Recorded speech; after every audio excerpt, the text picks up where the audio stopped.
గడ్డాలు పెంచుకొని తిరగాల్సిన పరిస్థితి లేదు, చేయను. మీ మిత్రుడు, మీతో పాటు కలిసి పనిచేసిన మీ సన్నిహితుడు రేవంత్ రెడ్డి తెలంగాణ రాష్ట్రానికి సీఎం అయ్యారు.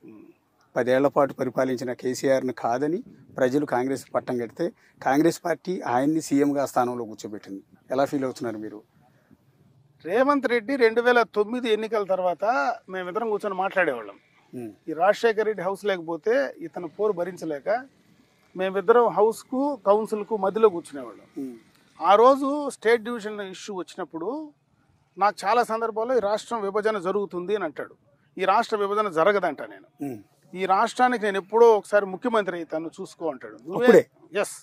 నువ్వేంది ముఖ్యమంత్రి అయ్యేది, నువ్వేంది నాకు చెప్పేది, నువ్వు ముఖ్యమంత్రి అవుతాను నేను ఎట్ట అంటావు, నీకు తెలియదు, నేను ఈ రాష్ట్రానికి ముఖ్యమంత్రి అవుతాను చూడు, తెలంగాణ వస్తుంది, నేను ముఖ్యమంత్రి అవుతాను అని ఆ రోజు చెప్పినప్పుడు ఆ రోజు చాలా మంది మా ఫ్రెండ్స్కి అంతా కూడా ఆ రోజు మేము మాట్లాడుకునేవాడు.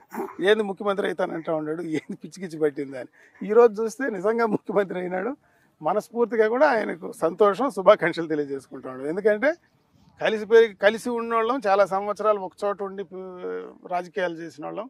ఆ తర్వాత రాజకీయాల్లోకి వచ్చినా కూడా చాలా సన్నిహితంగా ఉండేవాడు. ఎన్నికలు అయిపోయిన తర్వాత కూడా ఢిల్లీలో అక్కడే ఆ ఇంట్లోనే ఉన్నా. ఎన్నికలు అయిపోయిన తర్వాత ఆ గ్యాప్లోనే ఇంటికి పోయినా, మనవడితో కూడా కొంతసేపు ఉన్నా.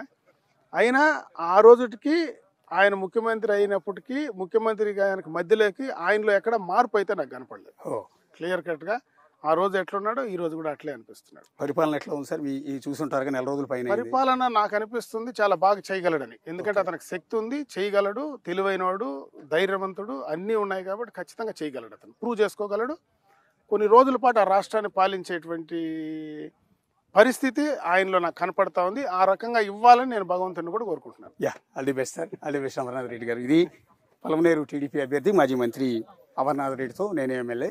మరొక నియోజకవర్గంలో మరొక నాయకుడితో మళ్ళీ కలుగుతాం. అంతవరకు signing off. This is Ashok.